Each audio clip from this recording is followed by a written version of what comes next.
This is a Makgora who will respect our tradition. Keep listening till they came from the silver screen.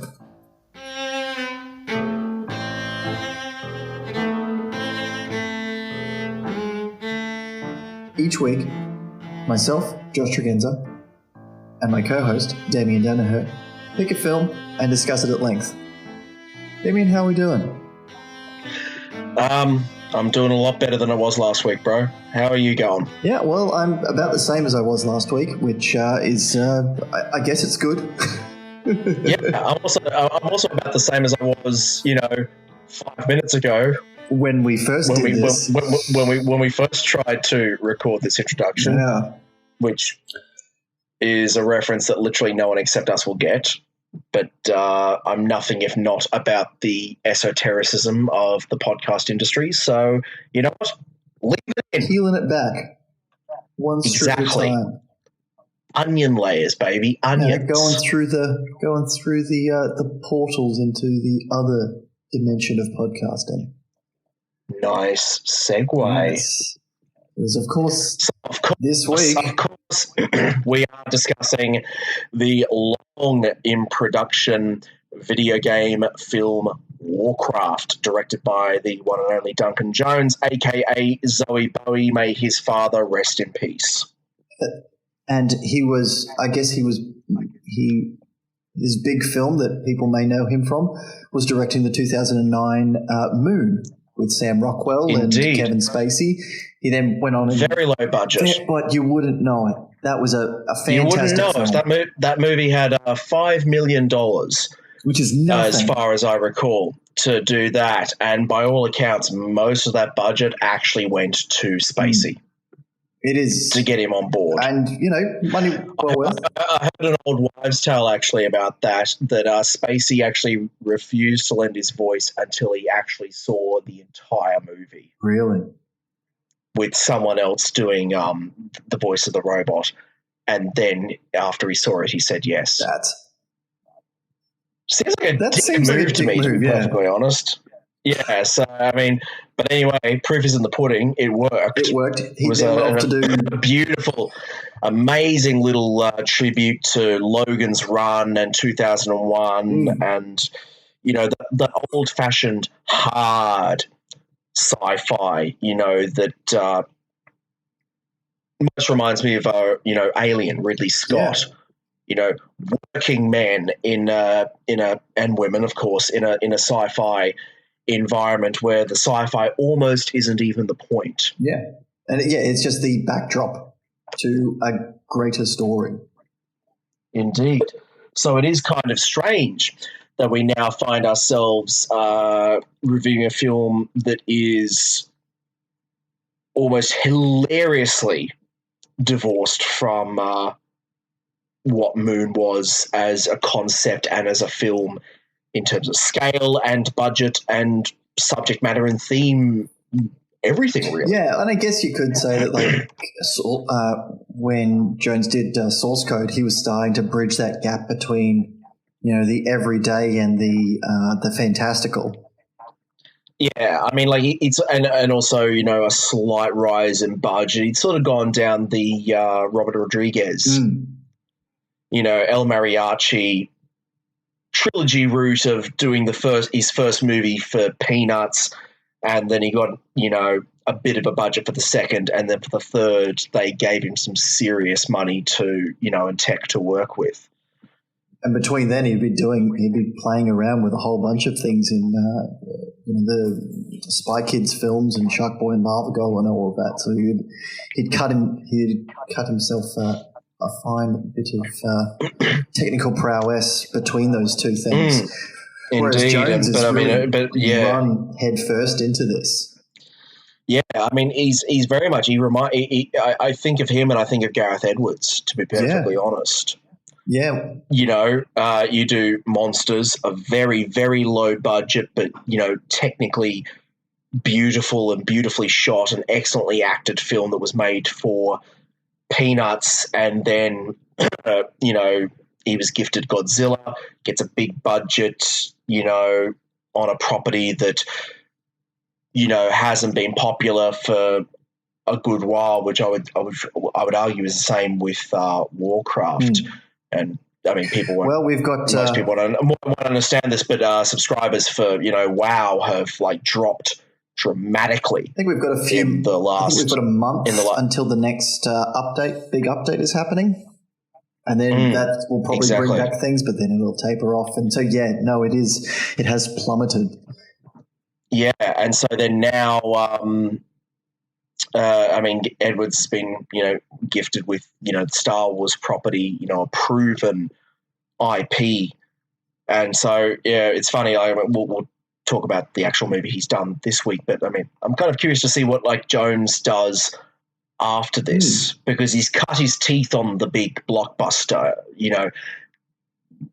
arguably the most CGI heavy movie of all time. And so to be curious to see like what he does after that, because he's said that he's intrigued and wants to do a sequel. And I know that Blizzard wants sequels out of this, otherwise they wouldn't have called it Warcraft the beginning. Yeah, well, and Activision and Blizzard, Activision's got more money than they know what to do with because of and that's a really interesting thing, isn't it? Because they can just throw money at it. Yeah, exactly. It doesn't even matter if this movie does well. And it's Yeah, and it seemed like there was a bit of a blank check for Jones to make this to really into his thing. I mean, like he by all accounts is actually a hardcore WoW enthusiast. Yeah, so properly knows. So in many ways, it's funny because I mean, it's funny how we keep going back to it. But Batman versus Superman, Zack Snyder would argue that like he is a devotee of DC Comics. Yeah. Like that, and he's a fan that is making a movie about these characters that he loves and knows.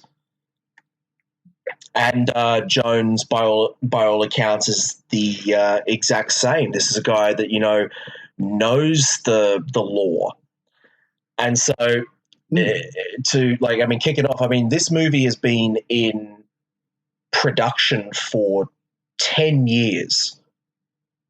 Legendary Pictures and Blizzard first announced that this movie was getting made back in 2006. So 10 years it's taken for this. I was still in school when they were announcing that this movie was going to get made. Yeah, you and me both. Yeah, we were still. You and me, yeah, exactly. And do you know who the original director for this was meant to be?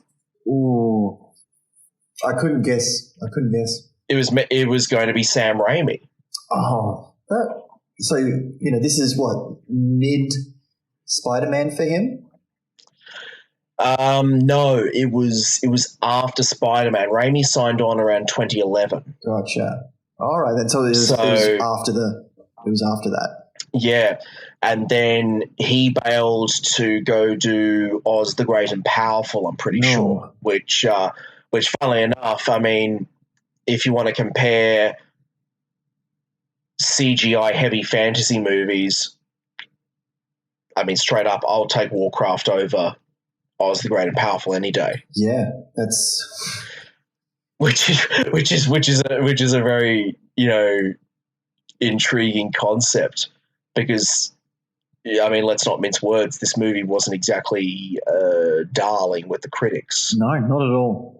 But I also wonder exactly how worse it actually could have been if another director had been in the chair, because Jones came on board, and being a man like that knew the lore, expressed extreme displeasure with the script. Yeah, because when he came on board, it was, as and this is a quote from him, it was the stale fantasy trope of humans are the good guys and monsters are the bad guys. Yeah, which is, let's be fair, that's kind of what, it's very cookie cutter. It's very Hollywood of it. It doesn't do the service of what Warcraft, because, World of Warcraft is the current incarnation of this universe. But, this movie's based before even, the 1996, 96 game called Warcraft. It's based on the first iteration, the very first Warcraft. Yeah. Back when it was, when online gaming was very, very fucking problematic. When it was about, you got to get a hardcore LAN, dial up connection with your mate who has to be sitting right next to you. In order for anything to happen. I mean, that's how these LAN festivals came into being.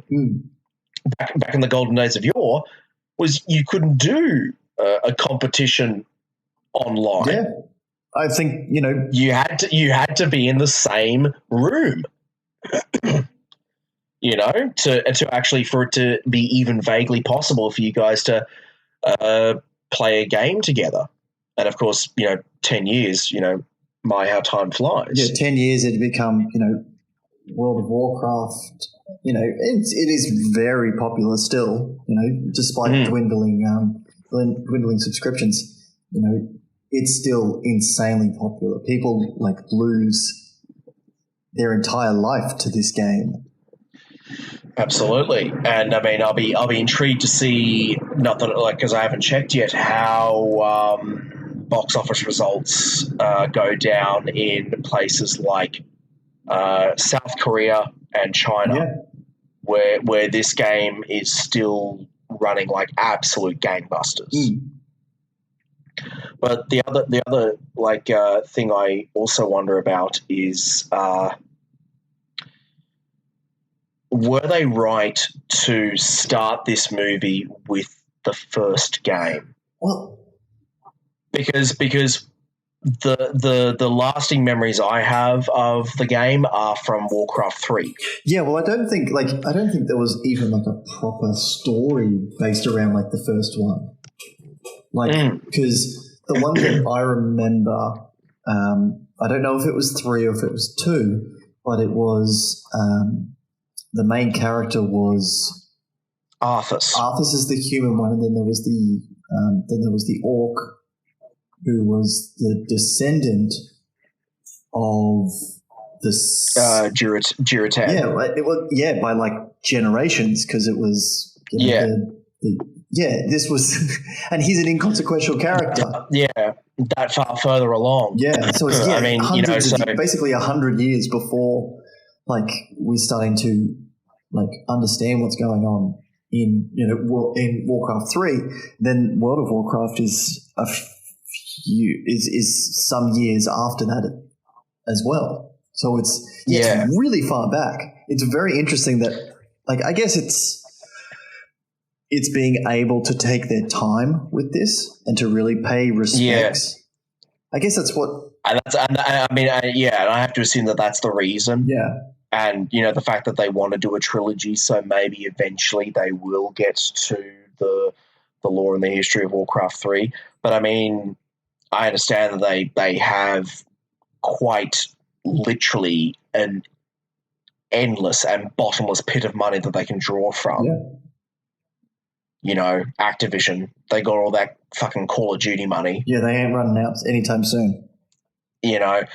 So, but also, it's that intriguing concept of, do you create a movie that will please the fans, or do you create a movie that will draw new viewers in? And so I think that's the real essential dichotomy of this film. Is it accessible to the layperson? Because I don't think it is. I think it's a strange one, because I think the target audience is Duncan Jones.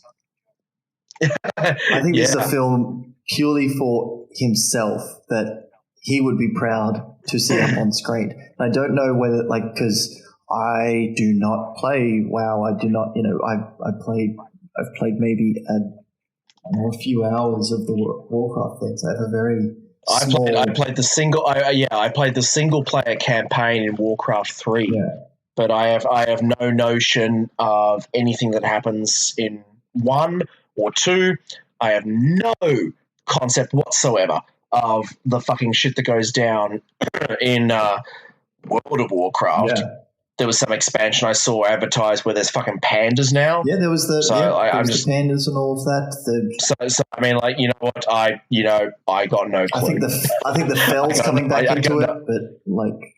Yeah, but even that wasn't even adequately described. I thought it was the Veil that they were talking about for a lot of it. I was like, the Veil? No, I thought it started with an F. It's the Fell. F-E-L. That's what the bad green power is. Yeah, I think So I mean, this is an entire movie that seems to me to be torn between. Its existence, I think we probably have to acknowledge, is based upon the fervor and the size of the fan base of the games. Yeah, I think it's banking on the fact that if they saw it, at least if even a portion of them, you'd still make your money. Which I think, I mean, and this could be an entirely separate podcast, but like maybe we can touch upon it here. I think is the inherent failing of video game movies in general. Yeah, it's that any film that is inspired by or based upon a video game is more or less, it exists in the first place because there was a fan base large enough to justify moving the property to film. And so then what you're going to do is you're going to create a story and craft a world and a depiction of the property that all these people know and love and transmute it into a film version that these people will be comfortable watching. Which is a very hard thing to do because most games are 20 hours nowadays, and even then there's not enough room to put in as much as they could. You're able to walk around, you're able to interact. Yeah, the interaction or lack of interaction is what you're doing within the game, so that you are able to immerse yourself far greater, that you can create an emotional connection with this story, these characters and all of that. And it's very hard to do that within 2 hours. Exactly. And that's the thing about these sorts of characters. They're not deep characters. No. They're not deep. And the point, and they're not like, we're not seeing them in the middle of something. I feel like these characters are just there to tell this exact story at this exact time, and then after that they wouldn't really be doing anything. They're waiting for the sequel. And so I think that's the inherent contradiction of adapting a video game to film, is that the people that have these intense emotional connections with these characters, they don't have that connection because they're incredibly deep characters. They don't have that connection because they went through some incredible transmutation and they got to the end and the character's completely different. They have a connection because they superimposed themselves as players onto this archetypal avatar and play through the game, and after 20 hours, of course you're going to be invested. Yeah. But it's not the same narrative investment as you get with a character in a film. Yeah. I mean, really, if we're going to target the World of Warcraft people, the closest entertainment piece that you would use would not be a film. it would be like an electronic poker machine, because that's what World of Warcraft preys upon, is that, the leveling up, those numbers, getting those crits. Exactly. There's no end to it. So it's like, transferring that over. It's a different thing. It's what they call it's gamification. It's gamification. It's that's where you get the farm bills and stuff like that. What's the phrase that everyone uses? It's the grind. Yeah. And it's not the story. The point is the development of your stats. Of getting like a sword with a slightly better hit rate, or up in your fucking mana or something like that. How do you translate that kind of fervor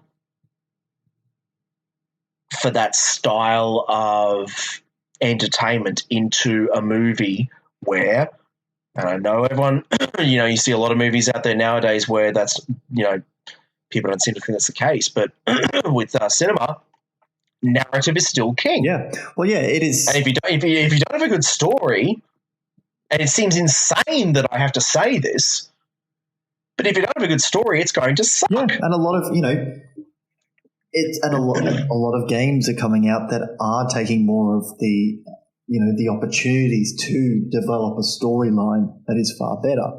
This is dogged with years and years and years of its own backstory. And I think it's not in the foreground. The wealth. It's almost. I mean, its lore is something that you can read. Yeah. You get a book with the game, and you can read about the races, and you can read about the history of all these characters. But then to put that into a film, it's clunky and it's awkward. And that's not to say there isn't something here. No, there isn't. No, there absolutely is. But it's just, I personally feel that you can absolutely see the potential for a good film. Absolutely. Well, yeah, let's in this movie. But the problem is, I feel like Jones felt the need, either through studio pressure or through his own emotional attachment to the product. There seemed to be such a need to name check so many different things, races and names and places and even weapons. You have to have this certain shield. You have to have this kind of sword and this kind of armor, which for the average cinema goer, they're going to like, I give a shit about like what kind of sword he's carrying. Yeah, it's but for people who play the game, the sword's got to have that very specific fucking insignia on it. The wink and the nod and all of that, and I think it's to the detriment of the film that they went so hardcore on pleasing the fan base. Yeah, well, I think, and so I've been thinking about this a lot since I saw it. So I guess a quick rundown of the synopsis of this is, the orcs are not of this earth; they are from another planet. Their land is dying because of an abuse of a resource called the Fell, done by a mage, Gul'dan. Let's just call it death magic. Death magic.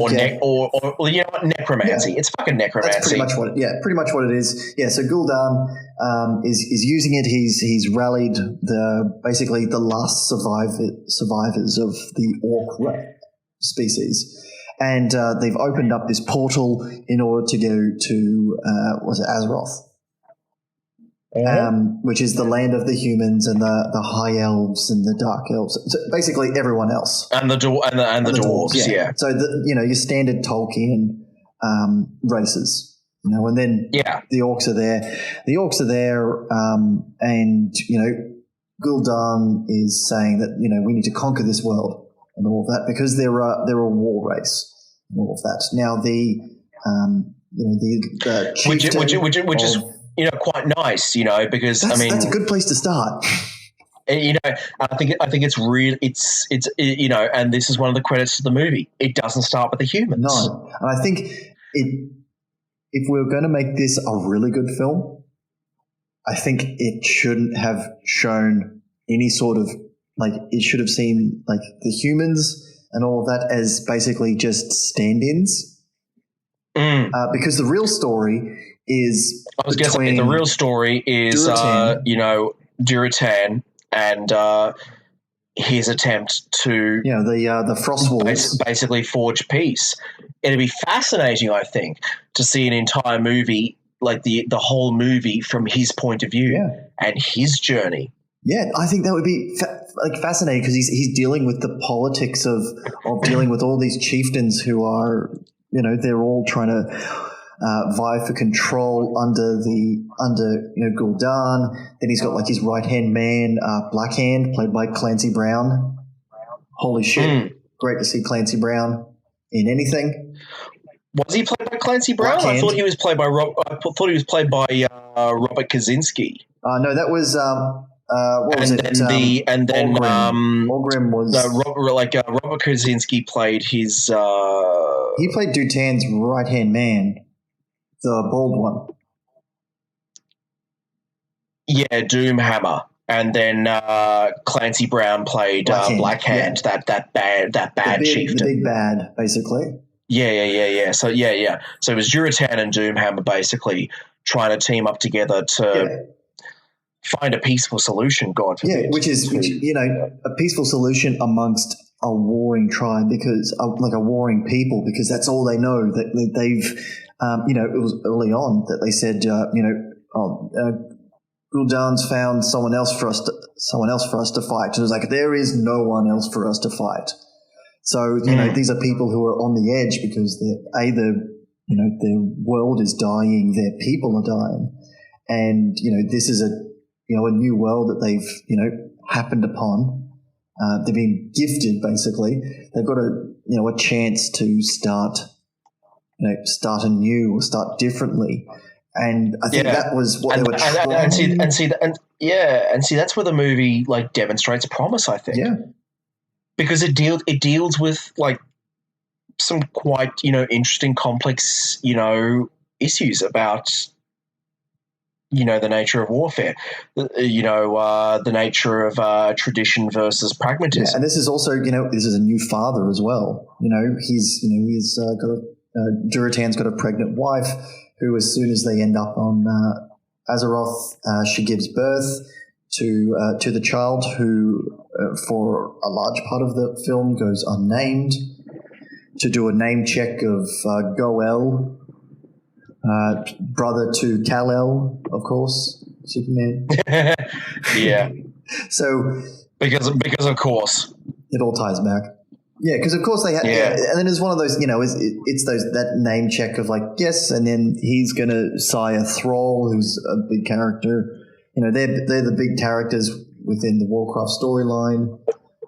Durotan. Not that anyone who didn't play the games would know that. Yeah, I mean, shit. The only reason why I recognize the name Gul'dan is because he is a character that you can play as in the card game, the Blizzard card game Hearthstone, which I've. Oh God, really? So yeah, I only know that circumstance, by circumstance. So it's and everyone else is I have no fucking clue who any of these people are, and that's okay. And you don't need to if it's a good story. I think, but the whole point is, all of these characters and are laden with such a subliminal level of history that it's just assumed that you'll know watching the movie.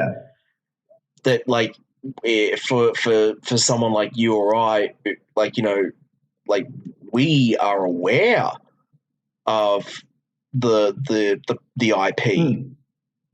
But for someone who has never heard of any of these characters, I just don't see how they wouldn't just get lost in the fact that there are like between 12 and 15 major named players. And they're not exactly easy names.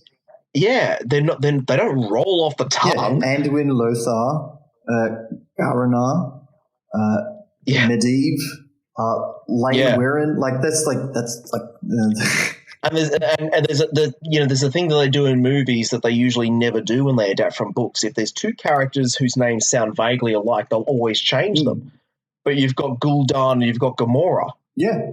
Well, Gamora, that's Guardians of the Galaxy. Exactly. It's Garona. That's another green woman, warrior woman. Indeed. So it's like, you get sidetracked on like, well, who's the fuck their name? It's like, are we calling? Yeah, and so you spend the entire movie basically just trying to keep track of who the fuck is who, and you don't even recognize what story's going on.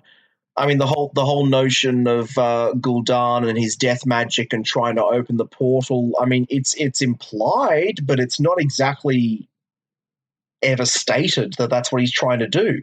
For what purpose is he doing it? Just for the fucking hell, just for power's sake. Which because I mean, because he takes all these prisoners, and they're like, oh, I need them. I need all of them. Okay, for what? To open the portal? How? And you just see him sucking some people and then like blowing some other stuff towards the portal, like various vague lights sucking from someone, and then a different colored light goes into another place, and that's it. It's just. I mean, I wish I knew someone that actually knew the games well. Because I'd be really interested to see what they thought of the film. Yeah, that's because. But that being said, a film can't stand on. Exactly. I don't think that's the point. The film should be judged on, someone who's never seen it or heard of anything. At least its own merits. You should. Like, if you're going to do the humans versus orcs, but, the orcs aren't all bad, like, that's a cool story to have. You can do that. Just don't make it so fucking confusing. Yeah. I mean, I've watched it 3 times now. And I'll be honest, in spite of myself, I do enjoy this movie. Yes, there's enough good in it. Yeah, it is an enjoyable film. That I actually enjoy watching it. And I mean, we need to pay tribute to the production. Oh yeah. So on this film. This is a film that's shot in 2014. For 4 months, and then was in post-production for 20 months. Insanity. It's absolutely insane what they did, So, I mean, like Avatar did not take this long to go from principal shooting to release. And to me, it's the same leap forward in terms of CGI characters. Yeah, and that Avatar was. The orcs to me were more real than the humans. Yeah, I think that's where, like, you've put so much time into only one side of it.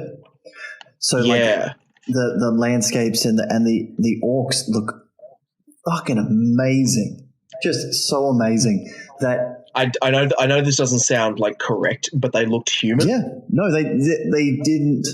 They didn't have an uncanniness to them. They look like they fit. That's the thing. I mean, you think back to, let's think 10 years ago when they first started talking about making this movie, and Robert Zemeckis is making the push for these full mocap CGI movies. So he did Polar Express. The Christmas he did. Carol. He did Beowulf with Ray Winstone. Yeah, that's probably a good one to base it upon. Like Beowulf and then this. Like Beowulf especially with that fantasy element and everything like that. But you looked into those characters' eyes and they were dead inside. There is light in the eyes of Durotan and his wife. Yeah. And Doomhammer. And even in Blackhand, you know, you can actually register the emotion in these fully artificially manifested characters. Yeah, it is. And so, fantastic. I mean, if nothing else, this film is a triumph of motion capture and production. Yeah, it is. And the set design is great. Yeah, everything, like, that's all stuff that does get enhanced over those 10 months. Unfortunately, there's only so much you can do with footage that you've taken in 2014 with all of the humans on screen. Exactly. So you've put all of that time and effort into one side, and like this, like a few reshoots. And that's the thing. The orcs seem so much more well-rounded as characters than the humans. Yeah. I know that's not the intention of the movie, but the humans almost seem more intransigent and villainous than the orcs do. And apart from Gul'dan, exactly. And apart from Gul'dan, who with the green eyes and the evil cloak and the staff of doom is obviously evil personified, most of the orcs actually just seem like good blokes. Yeah, like they're just a war tribe. Like they look like that, you know. And it's, really fucking cool, like costuming to them too. Because, you know, Blackhand's got 2 dragons as, you know, shoulder pads. All his fucking bones and shit. I mean, and even in crowd scenes. They all have their own personalities. The differentiation between every single orc in, like, a major crowd scene. There's none of this, like, you know, let's put a couple of, like, you know, general, you know, different people in the front, and then we'll just like multiply and just double up in the background. Everyone is different. Whereas with the human characters, you know, you've got, you know, in a group of 20, you've got the Stormwind soldiers. And they just all the soldiers slapped a helmet on them. They've all got their helmet on. They all look exactly the same. If anything, they're the faceless aggressors. Yeah.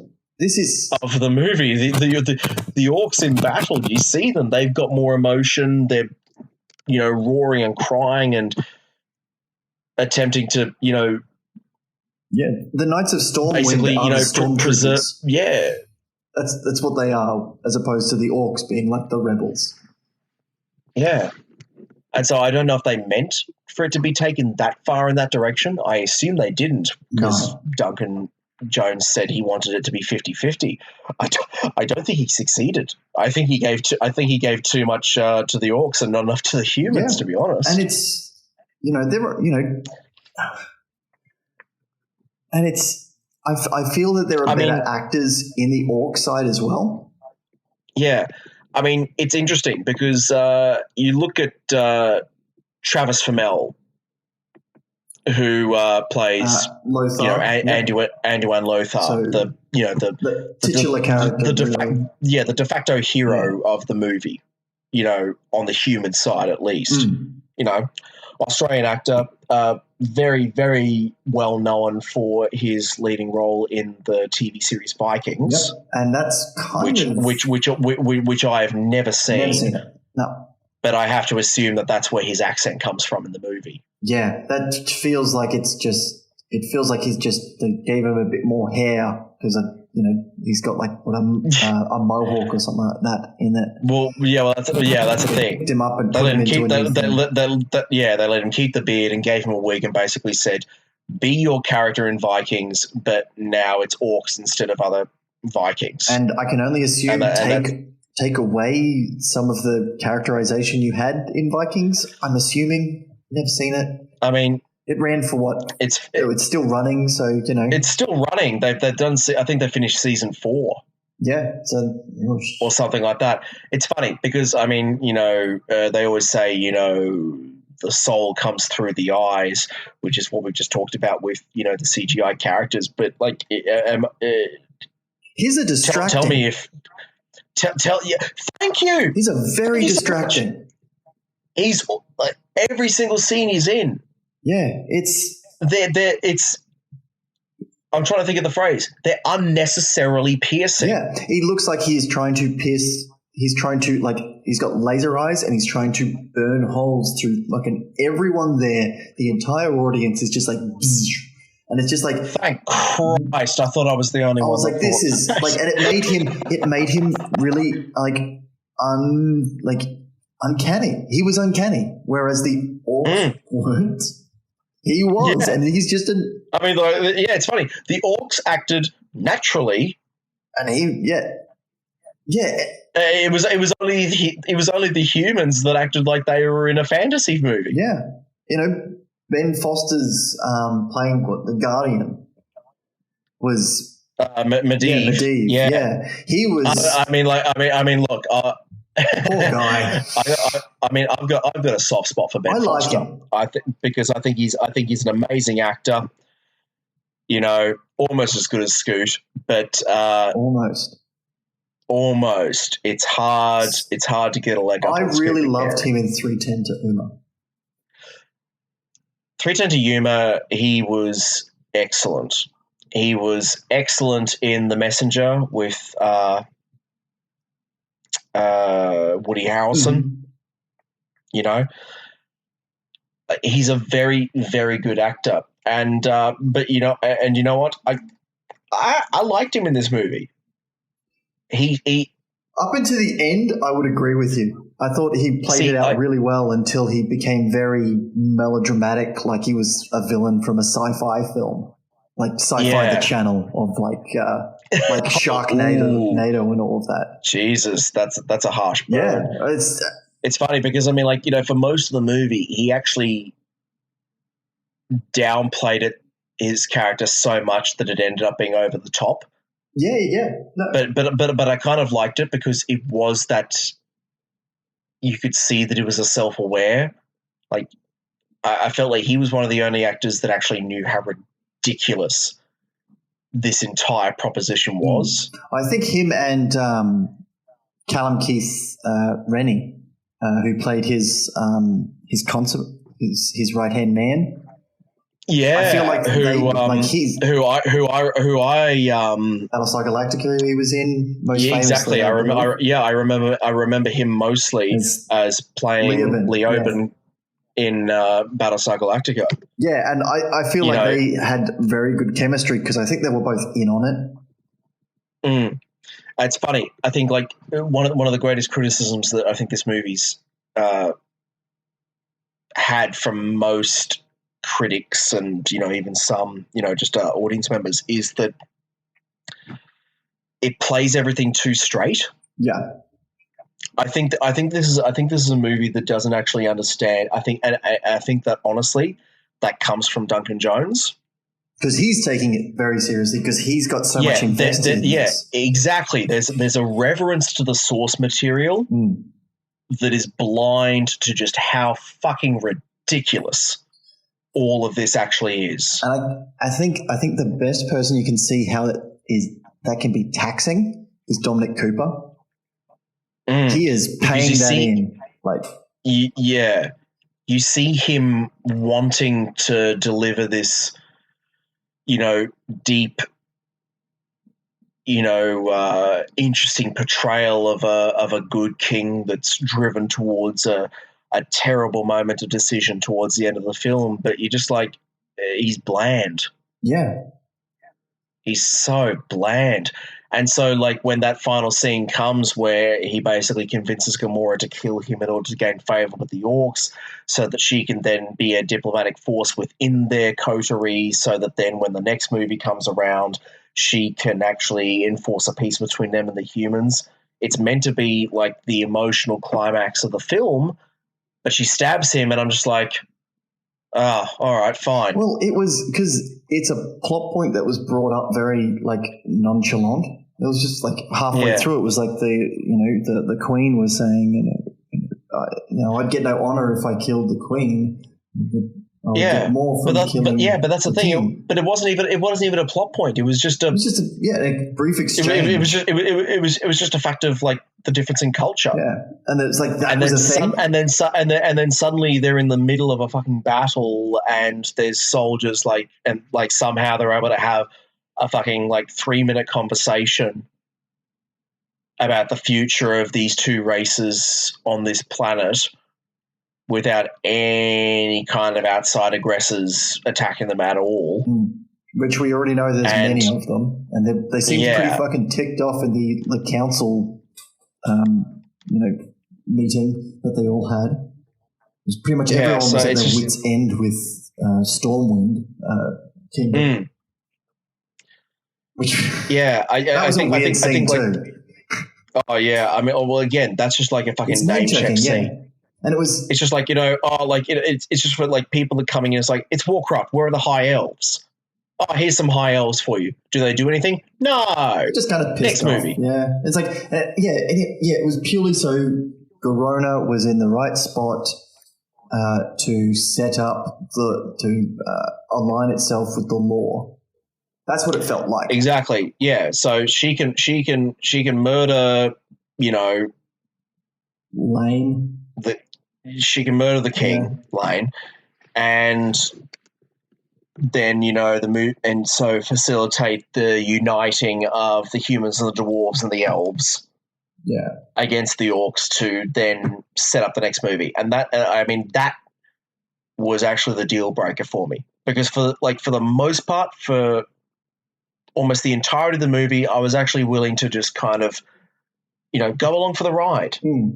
I think, and enjoy this, not as some sort of, Finnegan's Wake masterpiece or anything like that, but as a perfectly adequate adaptation of a pretty silly fantasy story. Yeah, because we've seen plenty of those in our time, but then just the sheer barefaced hypocrisy of refusing to wrap up storylines that could so easily have been resolved purely in order to service an artificial cliffhanger for a movie that I don't even know is going to be made. Yeah, it's that is what broke it for me. And it could have been salvaged. So let's, the few things that this that sort of betrayal, quote unquote, created was, there was the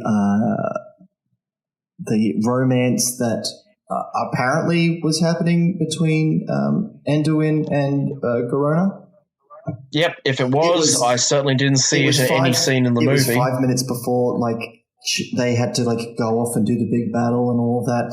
That was he was a dick to her for about 50 minutes. Yeah. And then they had one scene where he was drunk and she was sorry that she vaguely was responsible for killing his son.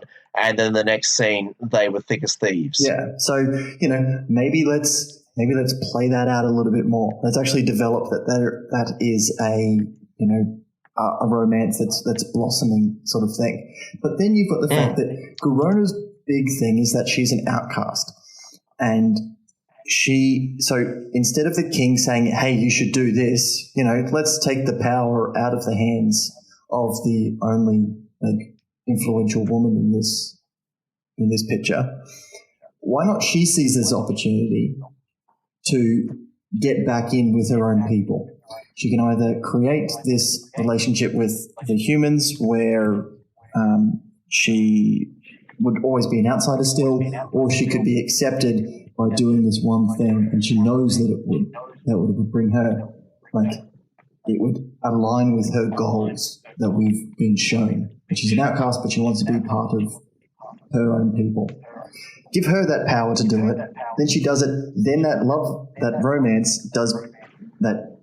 It does break tragically, so that you've still got all of those pieces set up on the board, and you can play it all out. And it's a lot neater than having it happen all in the last 15, 20 minutes.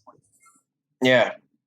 I mean, if you want to look at a romance between two different peoples that blossoms and then through conflict, dissipates, but not because of some hackneyed script-induced misunderstanding, but rather just organically, we can look back to 2 weeks ago and to Hayao Miyazaki and Princess Mononoke.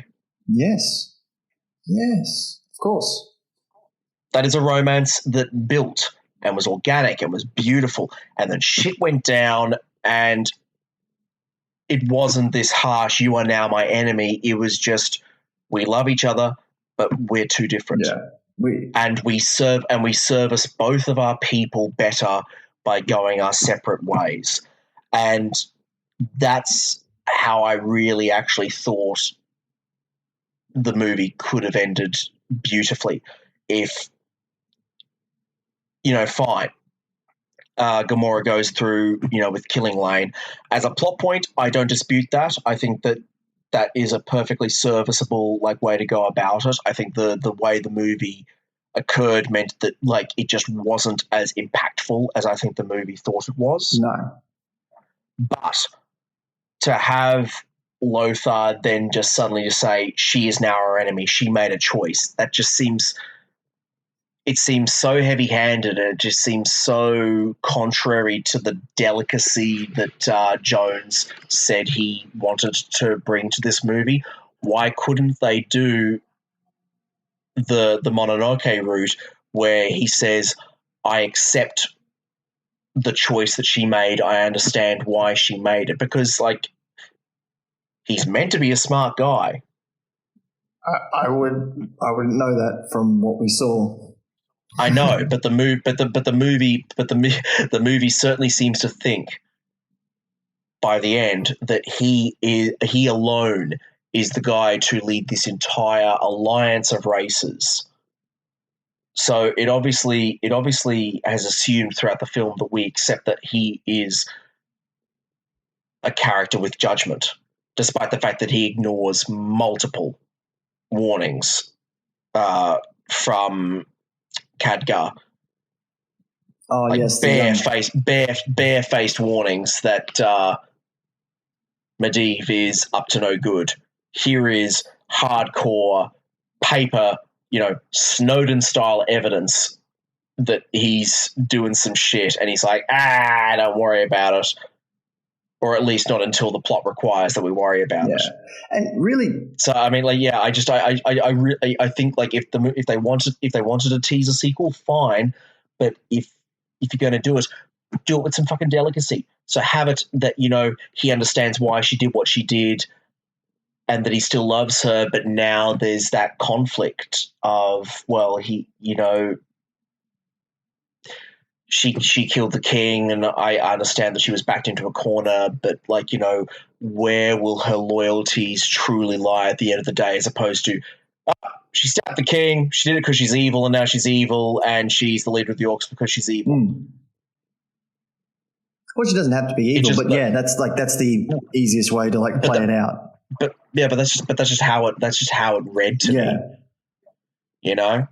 Yeah. And it's the last 10 minutes of that movie were incredibly disappointing, purely because it was so shamefacedly just building it up to let's do the sequel, just treading water, really. And that's supposed to be the climax. It was not a climax. Yeah, and where I decided that where I realized that was actually what was going to happen, where Lothar kills Blackhand in the fight. Yeah. And Gul'dan's like, kill him. And she goes, no, respect the tradition. You'll get all the orcs offside. Then, who will you lead? The war's only just beginning. And as soon as she said that line, I was like, oh, for fuck's sake. Yeah.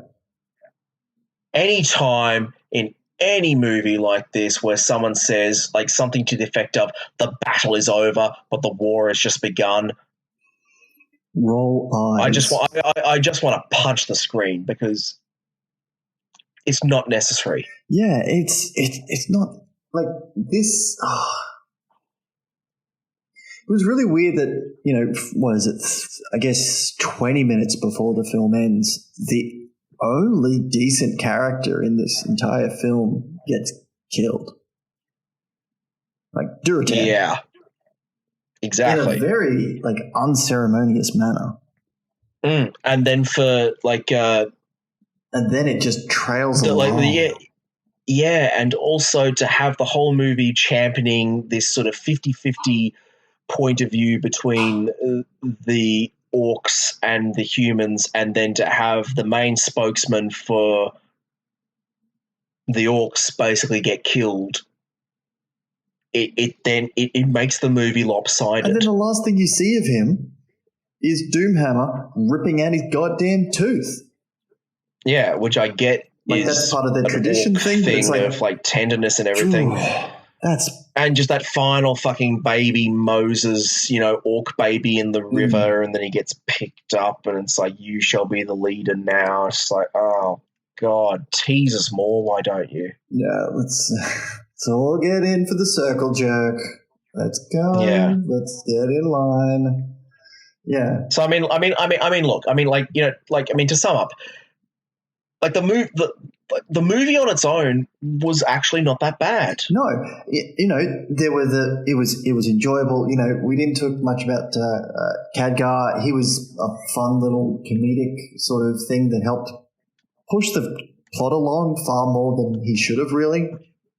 Yeah, they might as well just call him plot device. Yeah, plot device, and then foreshadowing once again for sequels. Yeah. I think the best thing about his character was the fact that we get to see he goes into that cube and we get to see Glenn Close for a hot second. Yeah, isn't that lovely? That was fantastic. I don't know what the fuck they did to convince her to be in that movie, but you know what? It elevated a pretty goddamn hackneyed scene. So you know what? Thank you, Glenn. Yeah. Thank you for saving that from the oblivion that it otherwise would have been. I think it was more or less Glenn Close was asked by Duncan Jones, hey, do you want to be in this film? And he was like, yeah, sure. He probably lent on the fact, please, my dad just died, or something like that. I got Kevin Spacey in Moon. I can get anyone, baby. Want to be in a movie? Zoe. I'm just imagining some sort of porn series now called Zoe Bowie's Casting Couch. Episode 1, Glenn Close. So you want to be a star, don't you? I'm already a star. just quiveringly, about to take a. Do I have to? Oh. You want to make a big in Hollywood, sweetheart? Then dress in a CGI shroud and be in a strange fantasy movie. That's what the kids want nowadays. And it is weird. You don't need that scene. You don't need it. It wasn't required. Not at all. He could have read that shit in a book. Yeah. He could have opened a book and it could have said, this is the shit that has to go down. Fucking and it would talk to him. Yeah. This fucking movie, it wouldn't surprise me if the book just opened up and said, hi. Hello, Governor. Hello, what's all this then? All the film, they're no good. They're no good at all. Oh, a lot of funny business with them Phil, yes. Let's go fill them up now, shall we, boys? Fuck, now I want a talking book in Warcraft. That's what would have saved it. A Cockney. Voiced by Ray Winston. Oh, God, yes. If the book said, the fucking orcs, they're infected by the fell. We got to fucking take down one the of them gate. fucked up green death magics. Midgets. He just goes ahead, fucks all y'all up. I would watch that movie 100 times in a row. I would pay to see it at the theatre if there was a book in there with Ray Winston cussing in Cockney about orcs. Well, Duncan, you know. I guess Duncan, you know what you're going to do for the sequel. I know we talked about that casting couch thing, but this is actually a thing that you should do. Exactly. Talking about Winston book. I think we just invented a way for the sequel to be quite literally 100% better than the first one. You're welcome, everyone involved. So, funnily enough, speaking of sequels and adaptations of contentious properties. Yes, next week we're going to be taking on, much to the delight of many people, the latest Ghostbusters. You know what? I haven't seen it yet, but, I honestly, it's one of those curious things, the same way that Titanic and Avatar, I don't know why those two Jim Cameron films came to mind, but those were films that Waterworld. There you go, Waterworld with Kevin Costner. There's another one.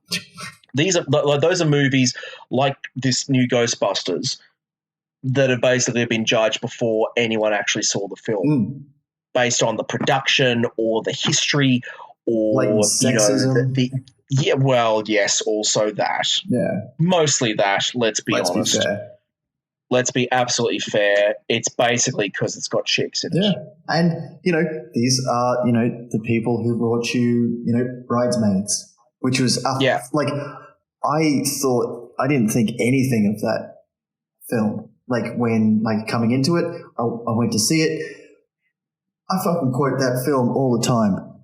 Shit, exactly. That's fresh. I say it all the goddamn time because it's, that is such a funny film. And Melissa McCarthy was it broke her out into what she is now. That was her star turn, and she is actually now one of the biggest stars on the planet. Yeah, really. Kate McKinnon and Leslie Jones are both from SNL, so it's Kate McKinnon especially. I adore. I love her in everything. The quirky fuckery that she brings to every single one of her sketches in SNL. Yeah. And even just seeing a couple of moments from her in the trailers, I'm really psyched to see exactly how she brings the reign in the movie. And then, Kristen Wiig, I can't say a word against her. She's great. Everything, Chris Hemsworth is in it too, as the eye candy. Sure. Yeah. I think it's a lovely reversal. I think it's got everything that, at the time of this recording, I have seen it. And yeah. Oh, well, don't give it away. But yeah, this is going to be a really good thing for us to talk about. There's things that, with the SNL connections and all of that, it does have a point to the original, the first Ghostbusters film, not the second one. That one can go fuck itself. I've heard rumors there's cameos, from some of the original cast. I don't know who, but I'm intrigued to see how they work it in, and also to see how this film pays homage to the original, but also stands on its own. Stands on its own and moves beyond it to be its own entity in this new period of time. Yeah, as we were saying, 2016. It's a brave new world, man. Yeah, as we were saying with Warcraft, the mark of a good film is not by what its fans, the existing fans are about, but as it stands as a film on its own. Exactly. So having to look at it from, making comments on all of what has preceded it, but also as a film itself, I think is very important for us all to do. Yeah. And, as the late great Roger Ebert said, it's not what a film's about, it's how it's about it. Couldn't have said it better myself. God bless his soul. God bless his cotton socks. Yeah. I miss that man every goddamn day. Yeah. No, when we did Lawrence of Arabia, I spent a lot of time reading that what he's written about that film and all that.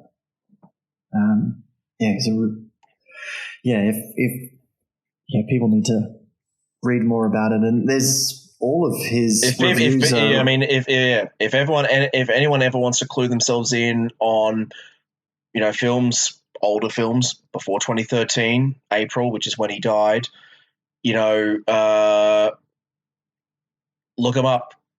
Man wrote film reviews from 1968 onwards. Yeah. And one of the greatest, insights to film I've ever found.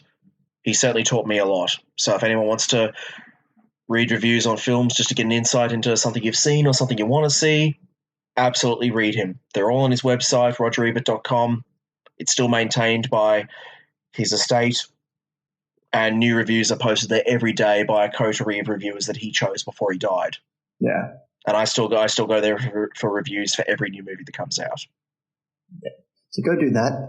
While you're on the computer, go check out fromthesilverscreen.com. That's our site.